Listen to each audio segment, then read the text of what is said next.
the mics? Mics are hot. All right, let's just get into it. What's up? What's up? Welcome in to the Funshop Podcast with Greg and Ronnie. What's up, everybody?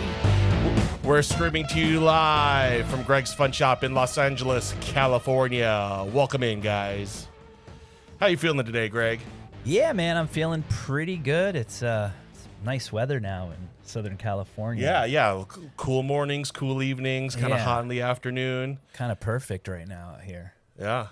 How are you?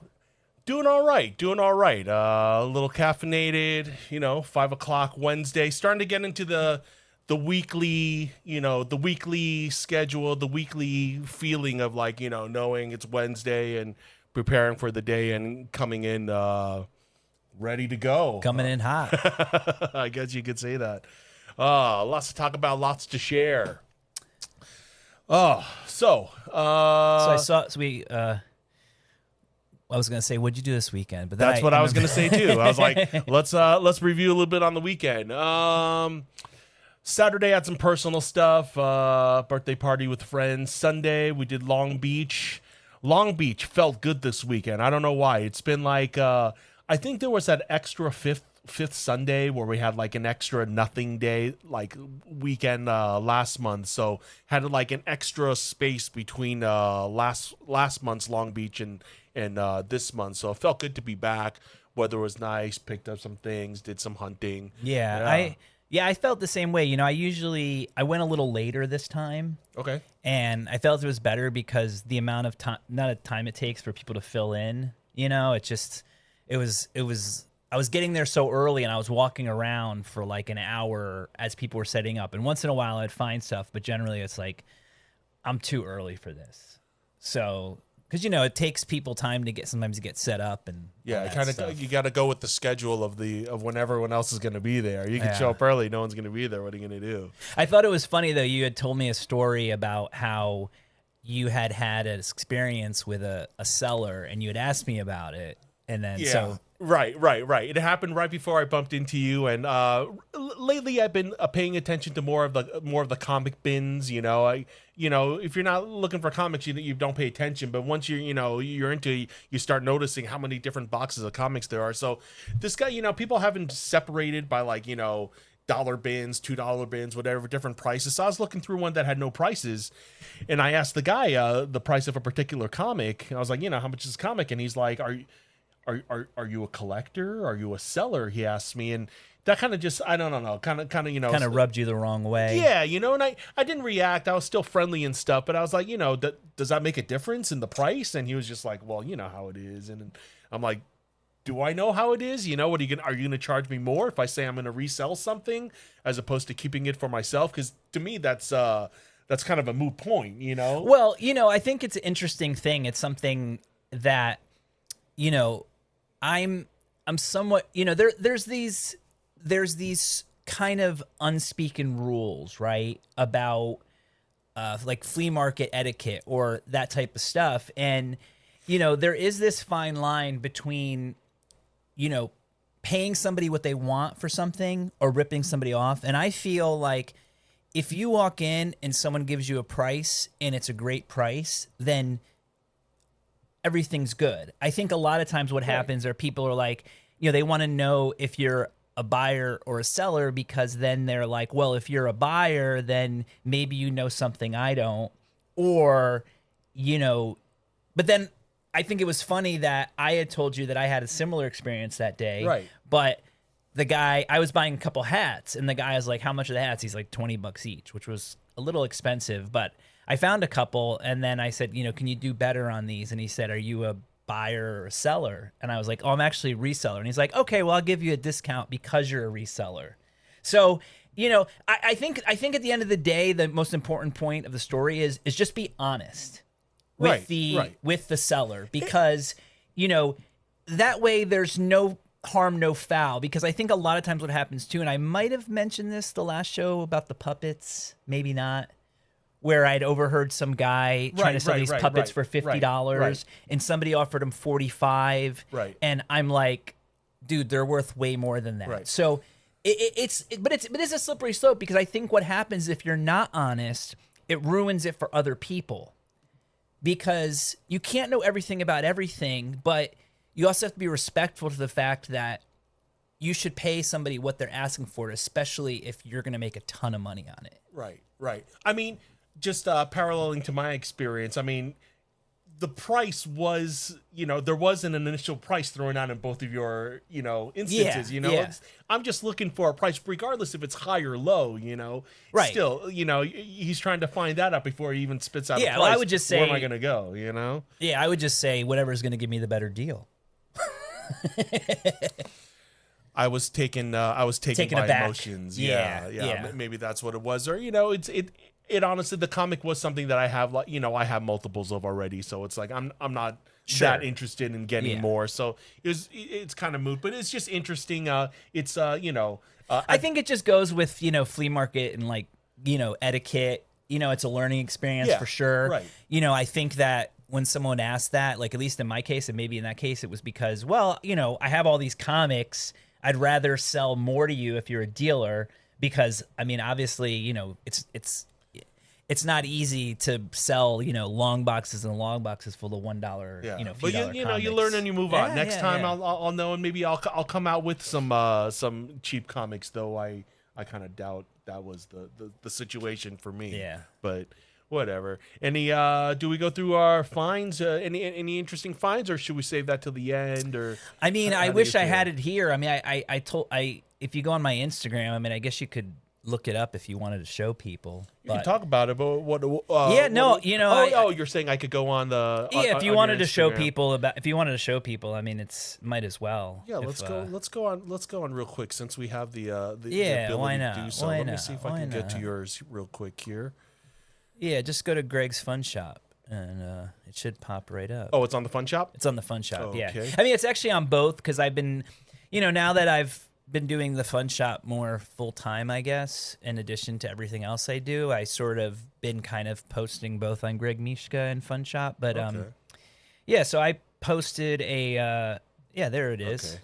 There's my. I wanted to make sure it was up before I switched over, but yeah, this is a very, very interesting piece. I think it's pretty pretty recognizable to people that know. Why don't you tell them about it? Yeah, so this was one of those random finds, really unexpected. I was at Long Beach Market, and I walked by a table, lady that I didn't recognize, and I kind of saw these masks and a few different things, and then I saw this, and I asked her about it, and she had mentioned that it was a famous special effects artist named Steve Laporte, and I wasn't honestly completely familiar with him just by the name, but then when I looked him up, I mean, he's worked in the industry for 40 plus years, and he worked on Coneheads, the movie, and so I'm almost 100% certain that this is what they would call a maquette, or just a model, that, and this is clay, so it looks like they probably did a life cast of Dan Aykroyd, and this is my assumption, unless he sculpted it from a photo, so it could just be a generic head. But what I think is they maybe made a life cast, made it smaller, and then he built up on top of it with the clay to kind of show what the finished application would look like. Right. So it was pretty. Definitely a cone. Yeah, I posted it. I didn't post it in the Fun Shop. I did post it on my Instagram and say if anybody was interested in it, it was available. And one person messaged me, didn't like my price. So I'm, this is one of those pieces that I'm honestly okay holding on to, because it's just so cool. And I mean, that's the great thing about being SoCal, is that we get the opportunity to find really fun things like this. Right. Now, I'm not too familiar with movie stuff. Why, if it's for a movie, why do they need to make such a small? I mean, was there like claymation and stuff? Why do they need to make a maquette of that, a small version of that?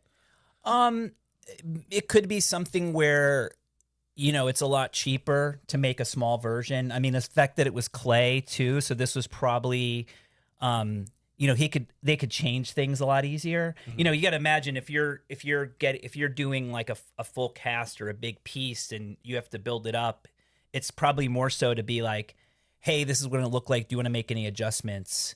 So I think that's the reason why it's smaller. Right. You know, sometimes they'll make smaller versions of things to kind of, you know, and like, or maybe just to show to the production or the director or the actors or whoever has to approve it and say, hey, does this look right? You know, as a reference before bigger things. Yeah, as a reference before like creating the application. So I didn't bring it, but I have some pictures of it. I'll throw up a quick like media photo, I guess, of what I picked up. One of the things that I found. Let me see if I can throw it up real quick. I found this Running Man VHS tape that was sealed. I wish I had brought it. I'm getting a little bit better at paying attention to the dates. You know, I used to like always go gaga over any sealed tape without checking the dates, and there might be like, you know, a print that came out like years later or something. But this one, I figure, you know, the movie came out 87. This one's dated like 88. I figure it might be. Is it dated 88 or 80? I think it's dated 87. It's 87. The movie came out 87. I think if you keep reading, I think it says 88 also. Yeah. It's really hard with these. 88. I mean, some people know about it, but it's really hard with the early ones because sometimes it could just be like a small difference from the first release to the second or third. Right. But yeah, that's an original release of the era. Yeah, And I mean, for any Schwarzenegger movie, if I can find the original release, I'll be pretty happy about it. And especially since they're doing the reboot this October, November, I guess. You know, Running Man's kind of a interesting title. You gonna get it slabbed? Of course. That's the goal, right? That's a nice copy to get slabbed too. Yeah. So not easy or not necessary to get stuff like that signed, huh? Sealed VHS, like, you know, it's hard. Like, you don't sign the cover. Or... Yeah, I mean, it'd be almost impossible because they'd have to sign on the cellophane if it's sealed. I wouldn't advise it. I mean, you could do it, but I probably wouldn't advise just it. As you know, as a collector, we do like to get things signed, but maybe we'll just wait for the gas card, see if there's any more Arnold autographs. You never know, on man. Those. You never know. Well, moving on. Anything else from this weekend of note? No, just I got some just a lot of fun stuff. Right. Nothing. The maquette was the coolest thing I picked up. I also picked up that little scooter. I don't know if you saw that.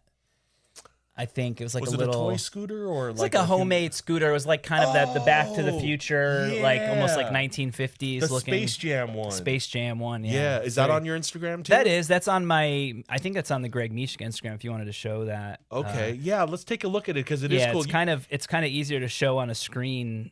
Yeah, honestly. And you had found this one in Long Beach too. Yeah, this was an early find in Long Beach. Actually, the guy that I got it from said that he found it at Golden West the day before, which I've never been to, but it's a weekly kind of dirt market style. Yeah, this was a fun one. Yeah, I used to go to Golden West. Yeah, down near Kelly's and stuff in Huntington Beach. But why don't you talk about this one? Yeah, I love this piece. I love it. I mean, it's so, to me, it's folk art. Yeah. And, obviously it was made for a kid by, maybe like a family member or parent. And, to me, I love it because it's made with love. And I think it's actually older than the drawing. So it could have even been something potentially that was made early on and then later on painted. When you say early on, like 50s, 60s? Maybe 60s. Uh-huh. Just from like the wood and stuff. Yeah, the style. And then like it was obviously in the 90s it was repainted. But it could have just been painted and then it could have been, the whole thing could have been made in the 90s. But to me it's just such like if you keep on going through too, I like that they even, I mean, you could see in this one at the bottom there's a there's like a little kickstand. Right. And I like how they use like kind of Formica as the grip. Right.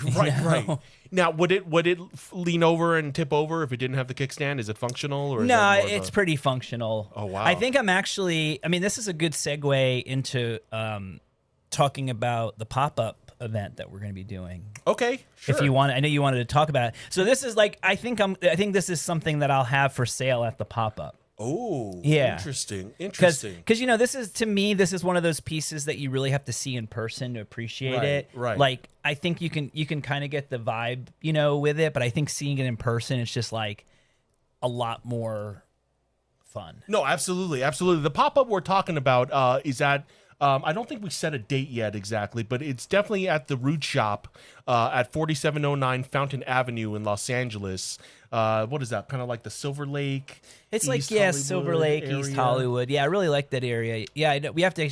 Hopefully, I don't know if I messaged him yet about changing the date, but I think we want to do it at the end of the month, end of August. Yeah, root.shop.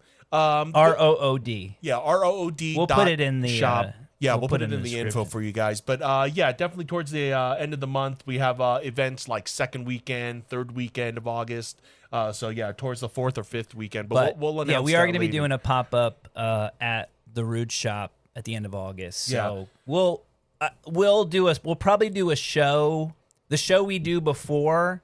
We'll probably spend some time, maybe even showing some of the things that we'll bring and stuff. So how is that? Since you're here, I guess let's talk it through a little bit. I mean, like what your ideas are. Like our show's on Wednesday, but we're gonna do a pop up maybe on a Saturday or Sunday or both days. No, I think so. I think we'd probably just maybe start. I was thinking just doing it on the Saturday. So skipping a Wednesday and doing the show on the Saturday, or no, or we do the doubling show up on the Wednesday, but I'm saying the pop up would be on that Saturday. on that Saturday, after. and we're doing a live show, a live stream. From no streaming. No streaming. We would just be a there pop-up. selling. Yeah, Okay. Oh, yeah. Wow, that's a lot less to move No, around. no, and stuff, dude. This is the studio. I don't think we're ready to do like a mobile Okay. studio, All right. or it even would matter. I mean, I think just the idea is we're gonna bring the Fun Shop to the Root Funshop Shop, pop- and it will be, and it will be presented by our podcast, because it won't Okay. just be my stuff. Okay. It's also going to be your stuff. Yeah. So Right? okay, all right, Yeah, all right, yeah. all right. So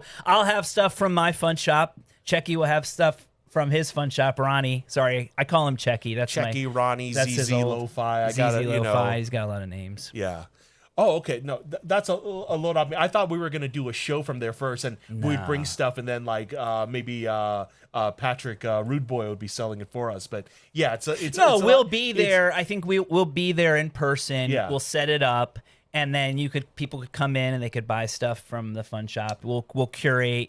I'll bring books, magazines, toys, clothing. photos, clothing, all the stuff that I sell in my shop. And, we're going to, and also the stuff that Rude Boy sells, because he, primarily sells vintage clothing, but he also has the knickknacks and bric-a-brac and the, I think he had a copy of an Akira game that I had sold him years back. I think it was for Famicom. The Famicom. Yeah, I was drooling over that one last time. And he has a lot of. He's got a good guy. He has a lot of fun little things that kind of go with the sort of vintage culture. I love his. I don't know if you consider them self-published books, but he has a book with Seinfeld fashion, with all the different fashion that was in the Seinfeld show.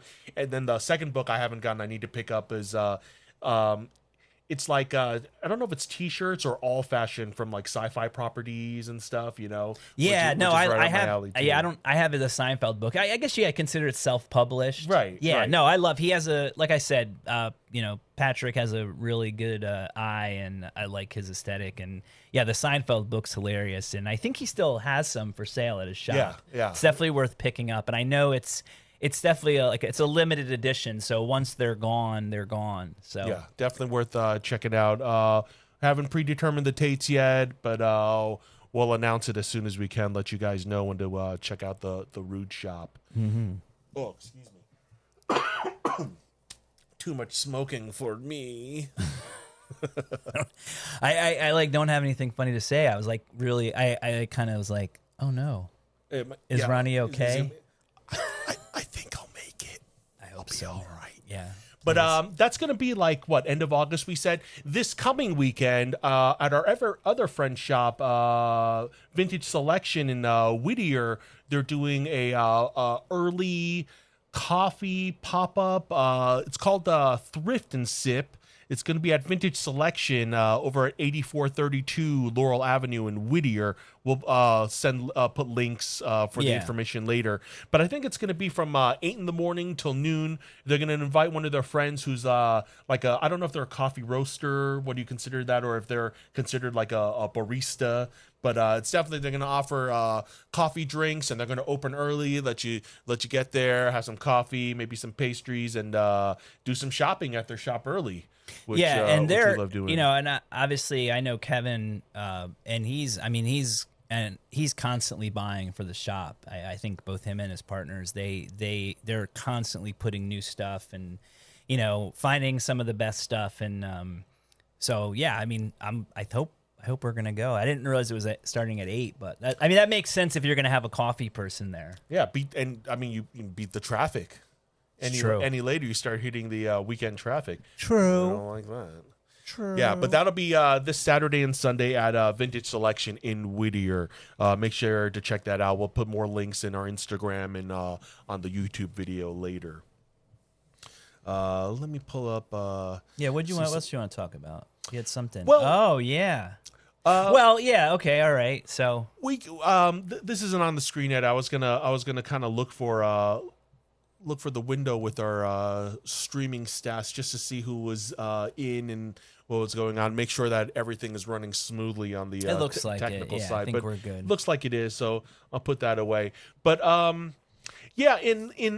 far as industry news, I guess last week I started watching Sports Card Radio. They do a live cast too, and the big news in all of the sports industry and collecting and everything was about how recently someone came out with a manifesto confessing to all these counterfeit autographs of high end names like Tom Brady and maybe Michael Jordan stuff. Tom Brady was the one that Kobe Bryant. Yeah, but just interesting, just confessions of how he forged things and how he practiced on all these signatures, and he sold over $350 million dollars worth of sports memorabilia. Hold on, I have this article online. Let me pull up real quick.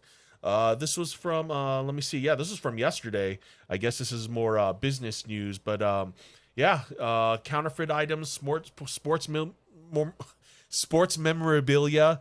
So it's kind of shaken up the industry as far as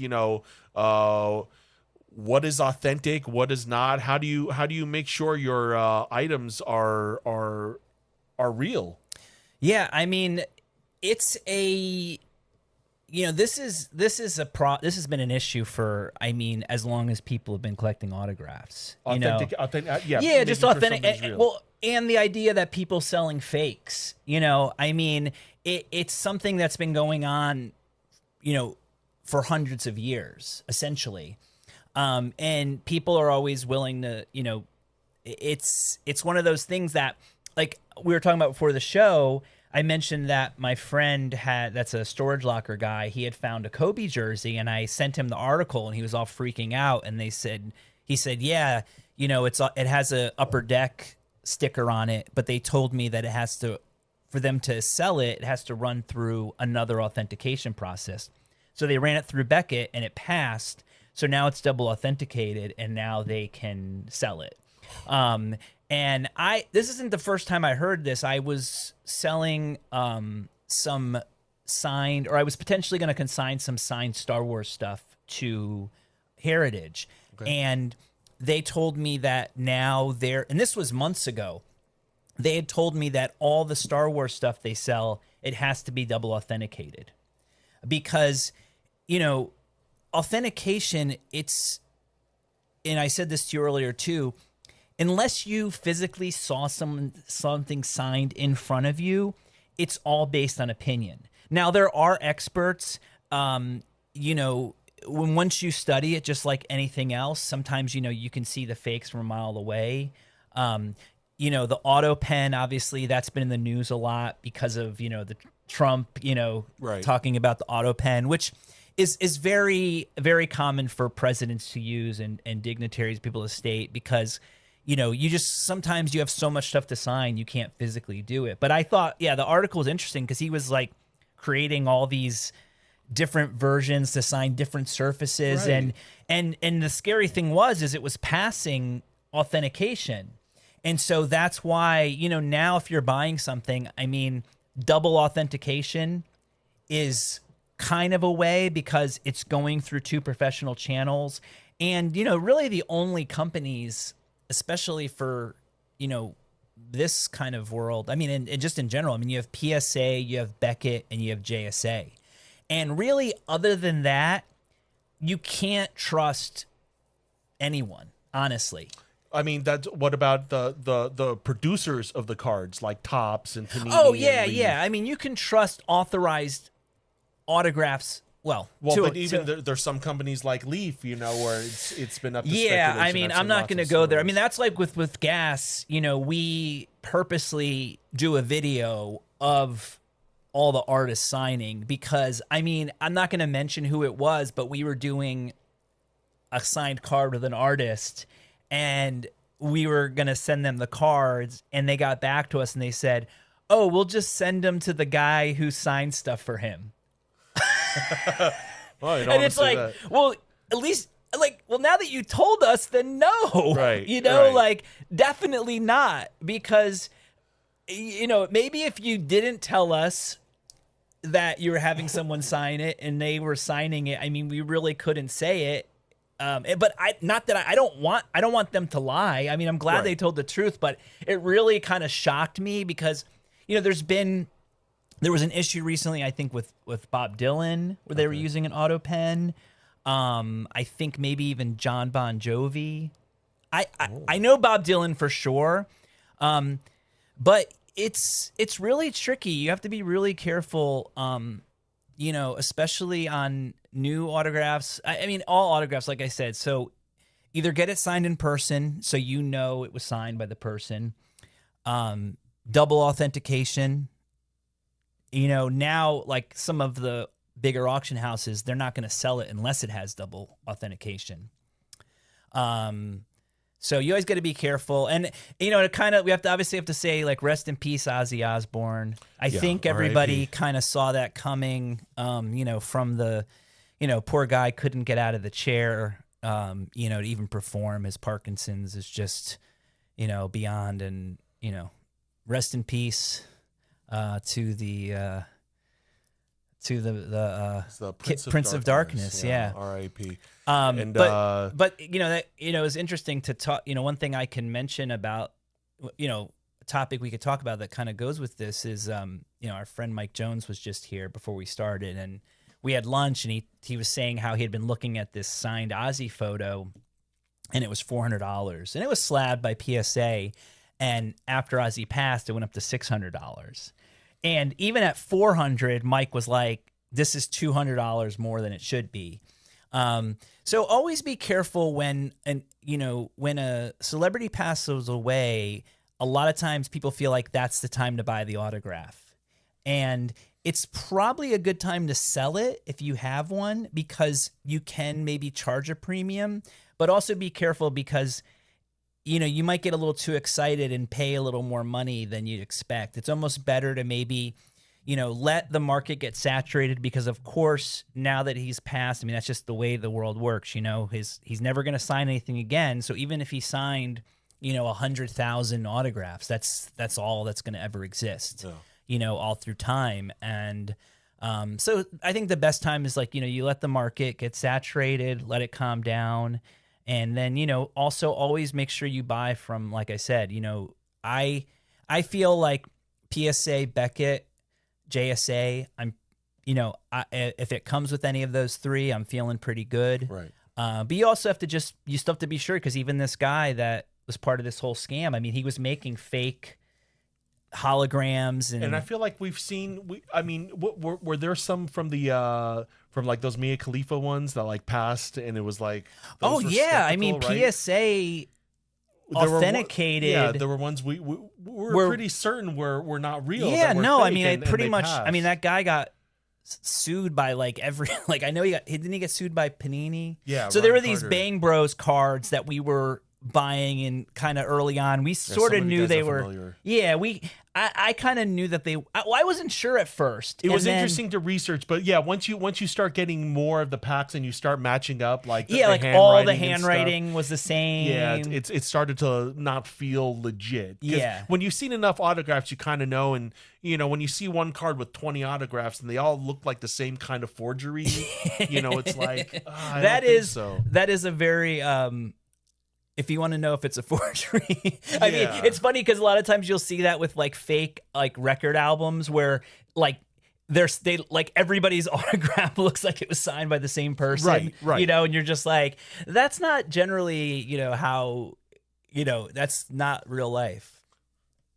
Obviously. Yeah, not in the collecting world, but it's interesting to parallel. One question also I wanted to ask about the legitimacy of the autographs, because very few cards these days have the actual signatures on them. They autograph the stickers, right, and then they put the stickers on the card. Would an autograph on a sticker or on the card itself kind of change the weight of the authenticity in your mind? You know what I mean? Well, I mean, or if it's a newer card, so that's the way it's going to come these days. Well, right? if it's an on-card signature like I said, getting an autograph from a company like Topps or like Panini, you can trust that it's real. I mean, whether it's a sticker or on card. Obviously, on card, I mean, people like that more because then they know that the person actually held the card, signed the card. Where if Tom Brady, for instance, or whoever, right, is signing 1,000 stickers, that might not even be all used for the same run. I know like a company like Leaf, they'll pay sometimes. I mean, I think that's how a lot of it works is like, they'll pay for a certain number of signatures. And that's why you'll see like Leaf is still releasing, cards with like 4 people on it, and it will have like kind of these random people or somewhat together, and then they'll have their autographs because they have all these sticker autographs. But as long as you trust the company, I don't think it really matters that much.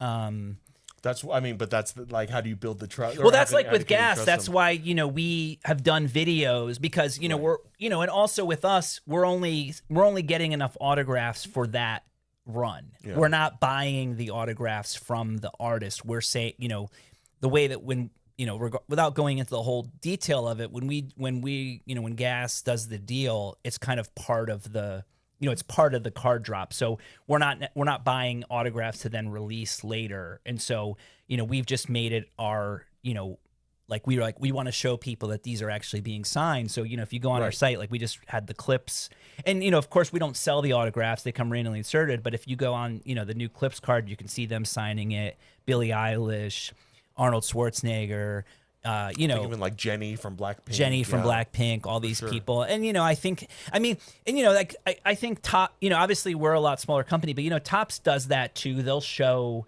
people signing it. And I think that's really important, especially now where there's, obviously with this sports, fiasco. Like I remember from the article I read, I think they said something in the realm of like 100,000 Tom Brady pieces that they knew of were out there, and they're all fake by one person.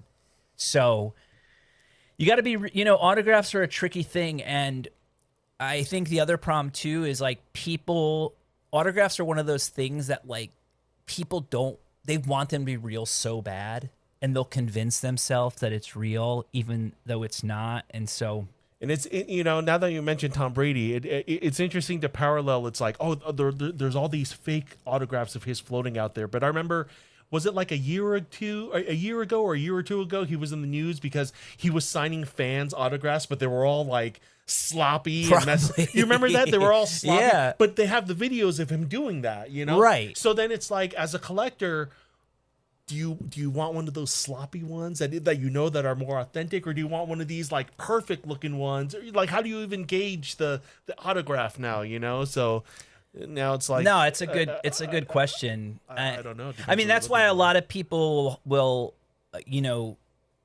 collect older autographs, right? So, if you want if you want to know you have a good Tom Brady, get one from, I don't know when his rookie year was, early 2000s. I'm not a football guy. Yeah. Something like so something like that. get it, Late get 90s, it, early 2000s.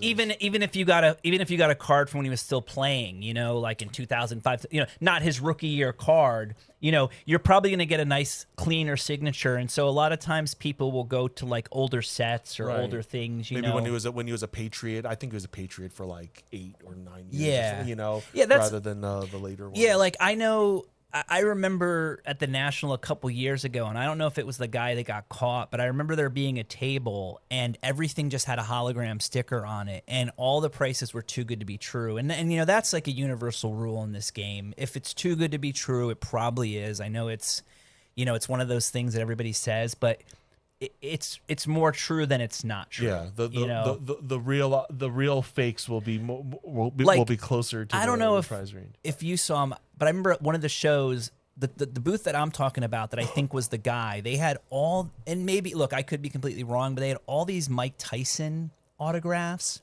and they were selling them for like $25 or $40. Anaheim, huh? Yeah, and I thought about it, and I was like, I wonder if that was part of that, because that's the other thing that people said, and it's it's so silly, but they all these sellers and buyers that got duped by them, especially the wholesalers, they were like, well, the prices were just so good, we kept buying them. And it's like, huh? Like, shouldn't that be like a red flag that they're selling autographs for a fraction of what they go for, and like somehow they have some deal with the celebrity that like Tom Brady's going to somehow sign 100,000 things for them at like some big discount because he has nothing else to just do except you get blinded by the deal. You get blind, and I think that's, in collecting, you have to kind of like make sure like you can't, look, there's all stuff that we haven't bought and we passed up on, but there's plenty of things that thank God we passed up on, right? Yeah, I mean, thank God. Like I remember falling for stuff like that, like on Mercari and stuff. But online, it's a lot easier to cancel an order when you realize it was a scam or something. But I mean, to segue into the next portion, kind of shopping online every day. One of my go-to everyday rituals, I go on Facebook Marketplace and skim through that to see what I can find. And lately, I've been kind of like into buying these arcade one-up machines. They're the perfect size for like my limited space, but it still gives me this playable feel to it, and even for me, like I wasn't on board. Like I think they've been around for maybe 10 years, like maybe around that. Something about, it's about 10 around 10 years, I think. And even for me at first, I was more of kind of like a purist when it came to video games. I'm like, I want the vintage one.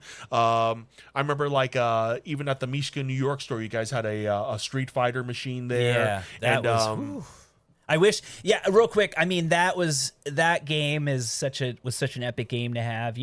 Mike and we had found there was like a mansion in Long Island. They were selling the contents, and they had this Street Fighter 2 Championship Edition, all original. I think we paid like $300 for it or something. It was like deal. Nothing, right? And we brought it in at 350 Broadway, and actually. Kind of funny story is one of the women that used to work for us, this woman Carmen, she would play it when like there weren't customers or whatever, and now she's like actually a professional. No way. Yeah, she's like ranked and she's stuff. like ranked and like she goes money playing. I don't know, but I mean I know. Still, I still follow her, and she seems like she's like traveling pretty regularly, like going to these different like competitions and stuff. So wow. Yeah, I mean we did have a couple Street Fighter games, but look, you're right, man. Like, are these on the screen now? Put them on. You should put them on the screen because well, like. The one thing I did realize though, when you because I've owned only a couple video games, and so when we bought, I think that might have been one of the first full-size video games that I bought, and so just when you actually get those and you realize like how heavy they are, and the old screens, they're just like they're just giant, the old tubes, screens, my gosh, and not only that, they're not they're hard to maintain, especially if you're using them a lot. I remember. When we first got it, the first barcade had just opened in Brooklyn. And I was like, you know what? I should ask them who they use. And there was like this local Polish guy that I had been, I only mentioned his ethnicity because we were in Greenpoint, Williamsburg, and there's a big Polish community. Okay. But he had been fixing video games, and it was funny because I remember when he first serviced the game, he put fresh controllers. And it was funny because he was telling us, he's like, these are the controllers from Taiwan. He's like, they don't make these anymore. He's like, I have like I got like a storage of like dead stock. He's like, the new ones, they suck. He's like, only good ones are Taiwan. I was like, whatever, man. I was like, just as long. And I mean, he had it working like perfect. I mean, it was a smooth game. But yeah, I wish I could have played that one. But in LA, I think around the time when we first met, I had the little Ms. Pac-Man cocktail, which machine. I still have. Yeah, and that one we moved to the store in LA, and that was a perfect one for that smaller size. Well, you could sit down and play the cocktail. Yeah, I think after I got it from you. Because I think when I got it from you, it was like an original. It was an original game, and then you had it modded. And then we had it modded, so now it plays Ms. Pac-Man, regular Pac-Man, Pac-Man Junior, I think, and Frogger. Right. Still classics, right? Still classics. Yeah, the ones that you'd want on a cocktail machine. Yeah, it's awesome. It wasn't until years later, where I was down at the Toy Depot store down at 10722 Beverly Boulevard in Whittier. They have people bringing in stuff all the time, and they actually had some arcade one-up machines. I think they had like X-Men. So tell us about what's a one-up arcade? How's it different?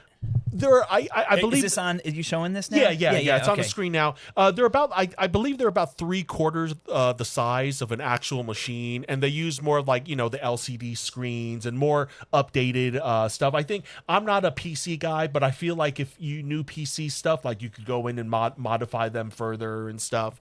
But it wasn't until I put my hands on one and actually played a few over at Toy Depot where I was like convinced about, it actually feels like it. It was the joysticks and buttons were kind of clicky, it sounded like it felt like a real arcade. So when I had the chance, I jumped on one. I got the Mortal Kombat one first. Sick. Played on that one for a while, and then shopping on Facebook Marketplace every day. I feel like Facebook Marketplace is geared maybe more towards local sales. The one with Final Fight, right? 1944, Ghost and Goblins, and what's the bot? I don't know. What Strider. I remember. Yeah, I'm not as familiar, but I know it's one of the harder ones. So it's kind of hard to play. But it's a good. I felt like this one I just got on Saturday. Like Saturday morning, I saw the ad up, and I hit up the guy, and he had a custom riser and stuff, but it's a good mix of 4 games. Yeah, that's what I like about them. So the machine, the riser makes it so that you can actually just stand up straight and play it. Without the riser, it'd be kind of low. You can sit down on a regular chair. So I feel like most of the arcade one-ups are actually like 3 pieces, starting from the bottom. There's the riser part. It's genius, man. It's just what I don't know. I don't know the company now if are they still making new machines? They are. I feel like the newest one I was just watching a review on it was for the Fast and Furious Driver. Really? It's a driving game. Yeah, that's pretty cool. But like I was saying, there's the riser part. There's the middle part that's kind of like the base, and then the top part. Like it's right under the controllers. I feel like you can detach that and actually have it on like a countertop or something. So there are kind of like that's cool. Yeah, I think I've like seen, you can have the pieces like I feel like at a show I've seen them set it up where they have the countertop version where you can like if like you had like a bar in your house and you could just sit on a stool or something and play. The Tron one is sick. Tron one, I can't wait to play that one. Okay, so like in the secondary market, there's a few machines that have like gone that I've seen go above like $1,000. Tron is one of them. So when I got a phone call from the boys at Toy Depot about a lead on this machine, I jumped right on it, and I got this one with the stool for like about retail price, which you can't find the stores anymore. And honestly, if there was like one arcade cabinet I'd want, it is Tron, and it has the original Tron game, and it has you can see the picture has the disc Tron too, which is actually another Tron game. Both of them are on the machine. That's sick, man. Yeah. So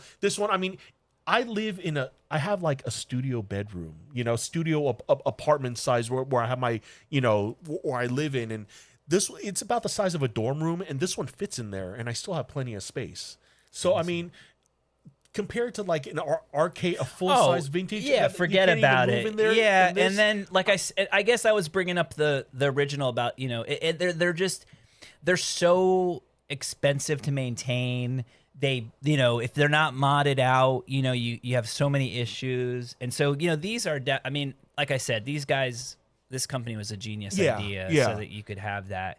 And then, of course, though, too, if you have the space and you could have a vintage game, it's cool, but I'd rather just go to Barcade and I feel like that. I feel like with the full size vintage arcades, I would have to find the one title, like Tron would be one of those titles, or something like a Dragon's Lair, Yeah. But even the arcade one up, Dragon's Lair, like it's one of the more premium ones in the secondary market that have gone up. Wow. That would be fun because I was horrible at that game as a kid. It was ones, right. It was the first game that was 50 cents.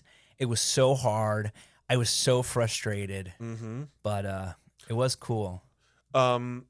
Sorry, I was just looking at the technical stuff. I was looking at the technical stuff, trying to fumble for my words. But I'm curious. I'm sure there are purists that they only want to deal with the vintage stuff. But as kind of a newer collector with not as much space, wanting to build a library with this, I feel like the size in their library is very impressive. And well, I don't know the market either now, but I know that the price of original cabinets have gone up. They skyrocket. Even that I think when we closed the store, we did a raffle or something for the game. Oh, for the Street Fighter? For the Street Fighter game. But I think if I still had that now, I think it's worth like a couple $1,000 at least. I don't know. Depending on the condition, it's original. Yeah. But again, you have to be selling it to somebody who's like more of a purist, right? But because like you said, I think the one up arcades, they're fine, they're fun. Yeah. Yeah, I'm definitely all aboard now. It's a fun thing to collect. It's going to take. Yeah. You might. How many more are you going to get? As far as I have the space, I have 3 now. I already have a 4th one lined up. I just have to buy a riser first, and then I'm going to get that one. But I'm going to keep building, especially if they're affordable. I try. If you look on Facebook Marketplace, I think the good ones are floating between maybe $300 and $500. Yeah, that's not bad. Not bad. You can find one cheaper than that. So it all depends on how much you research and how often you're looking for it. I think also it becomes one of those things too where you're probably not going to lose money on it. Like, if anything, they might go up, right. But as long as you keep it in good working condition, you'll probably always able to get your money back, or maybe you'll lose a few dollars. But I feel like those are the things where you're always going to find somebody who's going to want one for their... Especially some of the ones that are, like the Mortal Kombat one, I know it's popular because it has 5 buttons and it's easily modified. Yeah. So there's some that are, more sought after than others. Yeah. Yeah. So... That's cool. Look, man. I can't judge. That's a fun thing to collect. Yeah. I don't have that. Fun. I barely have room as it is for all my stuff. And even when I don't play it, it's like having a Tron just glowing at night is like the coolest night light in the world to have. Well, you probably watched Silver Spoons as a kid. Oh yeah, of course. I think like if anybody did, that was like the ultimate, because around that time was it's like you're old enough to maybe start going to the arcades. And then you see this kid, and he's got all these arcade games. And this is before we even had Atari, or just about to get Atari, So, yeah, I think it's definitely like big nostalgia for guys our age, or even close to. Even now, but it hits different if you were actually going to the arcades. I think in the 80s, and really kind of, like I was probably. I was born in '79, so I probably went to an arcade when I was 6 or 7, but. It was still, that I remember that feeling. I remember my brother giving me like a $20 bill. Oh my gosh! And just getting pockets full of tokens, right. Or quarters. But that was wow. I love that time. That reminds me of just a segue. I saw a post today about how they should just convert all the malls that are being abandoned into retirement homes for Gen X.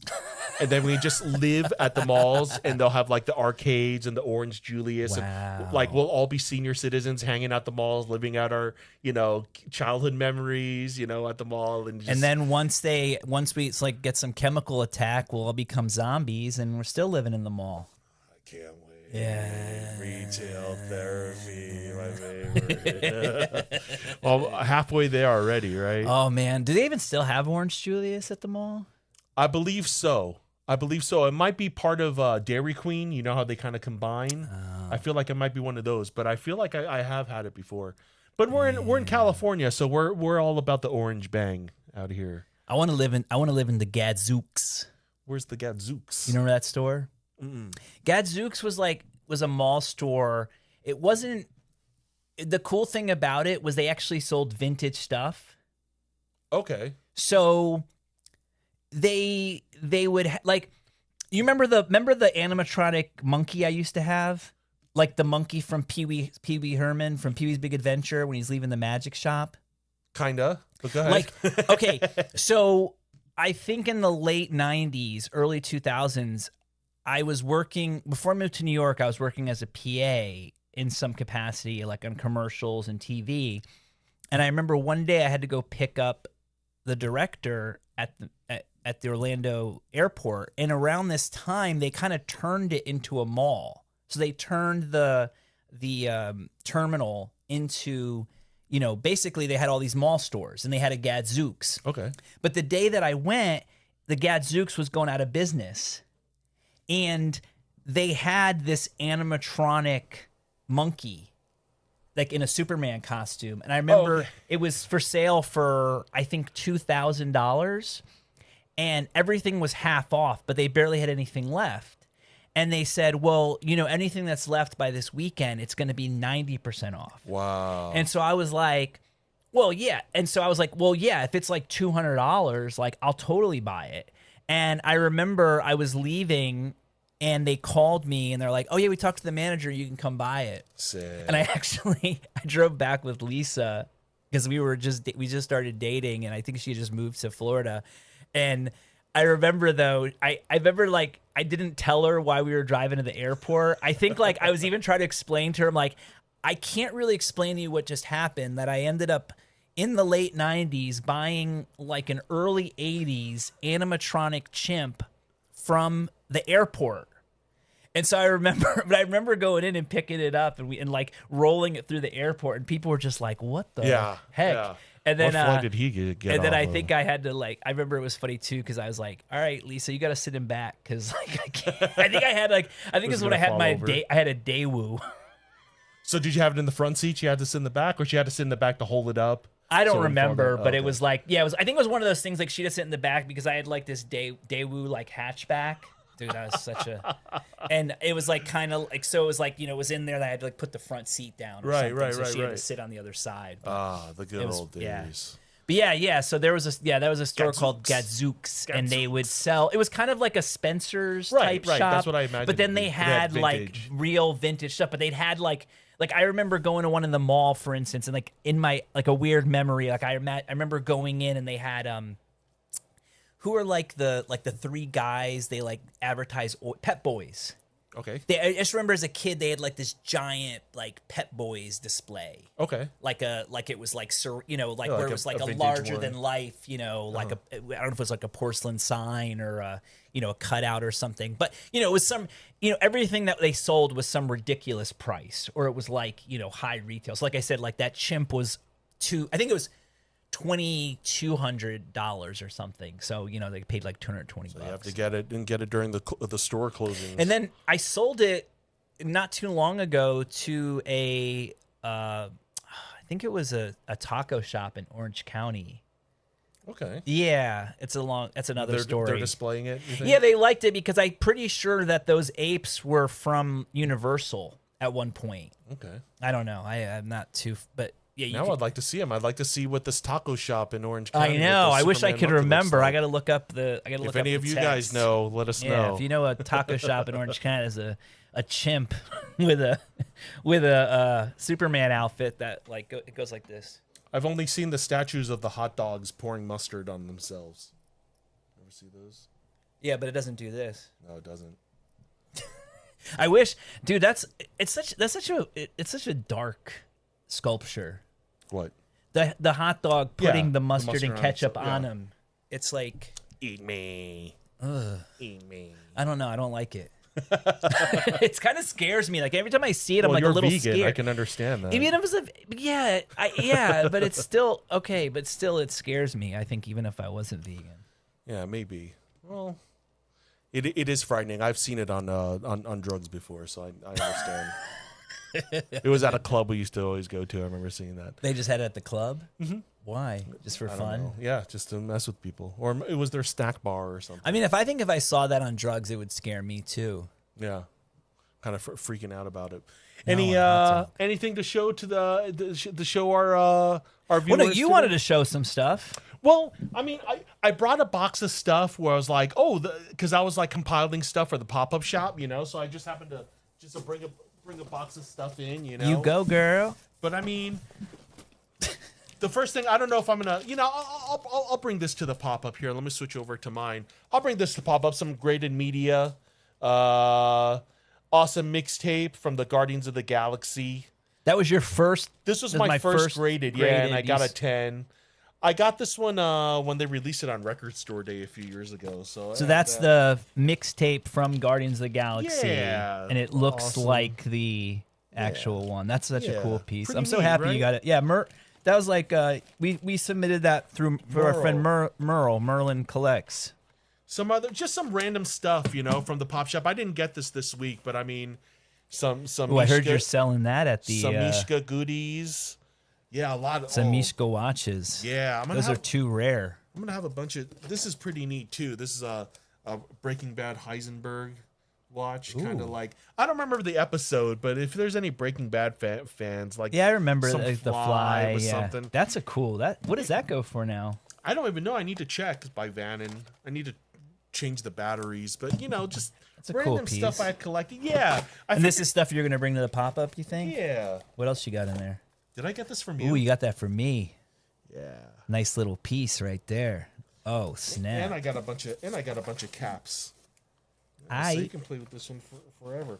And if you're gonna have that, you also can't leave home without your worst case scenario survival handbook. Oh yeah. Yeah. Interesting. Yeah, this one's from like the 2000s. So just like a lot of random stuff. Some stuff I won't show. But yeah, just a random box of goodies. I'm a little nosy. I'll let you look through it later. Yeah, you could. I was gonna show. I was since you were showing off some of your sealed media, and we talked about it last. I was gonna just a couple pieces I have in the PC. I have my Nightmare on Elm Street soundtrack, graded a 9, sealed by AMG. That's a rarity. I don't know how to pronounce the company. Verese Sarabande, something like that. It's Italian. Is it? It's an Italian import. Well, it's a company that produced a lot of the soundtracks for the different movies. A lot of times they came out after. This is actually from the period. This is from '84.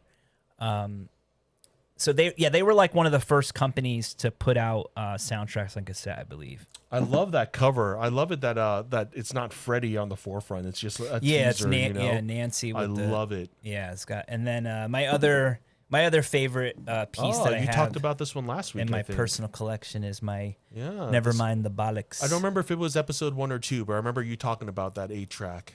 Yeah, this is just really cool. Like my friend Brian Turcott, he does Kill Your Idols, and he put out a book of punk 8-tracks, and I kind of knew for a while that that this one existed, the Nevermind the Bollocks, but when you think about 8-tracks, you don't necessarily think of punk, because punk was like late 70s, and What do you think of John Denver?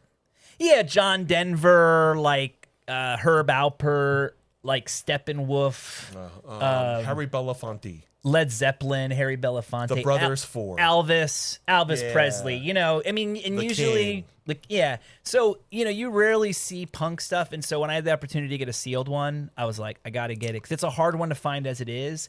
And then I'm pretty sure this was also one of the first first graded items through AMG too, because I got on there pretty Period, early. or the one that you? Oh, okay, interesting. No, just I think I might have been the first submitter. I know I had submitted an early copy of License to Ill that I ended up selling kind of too early on. I had said I sold it on Golden kind of when it was just starting, and I don't think people had really caught up yet. So I actually sold it for like License to Ill, Beastly Boys. Beastly Boys. Beastly Boys. Beastie Boys. I get confused sometimes. It's okay, man. We all do. Was Michael Jackson's Thriller on 8-track?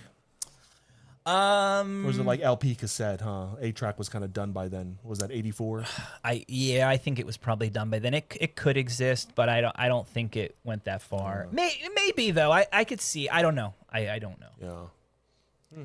I mean, why is it you trying to get one? I don't know. I'm just kind of curious, kind of seeing, how, the technology I was progresses. trying to before we were when we were trying to talk about Ozzy, I was trying to show off some stuff, but I don't really have much. But I did have a Paranoid 8-track that was sealed, graded in 8, that actually sold off my Funshop on eBay, I think a couple months ago. I think I got about $800 for it, which was pretty good because I think I paid, when it popped up on eBay, I think I paid $300. So it wasn't like I got it for nothing.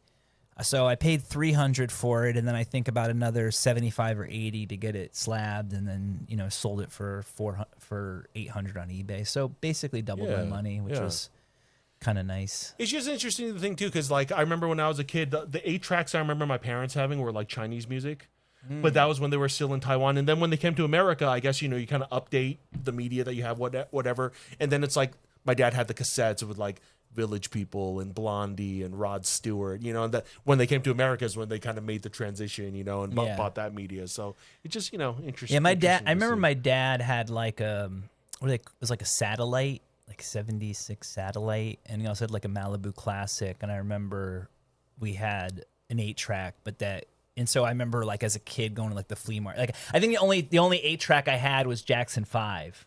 And I'd play that like all the time. Yeah, that's cool. That was fun. Yeah, hell yeah. Yeah. Yeah.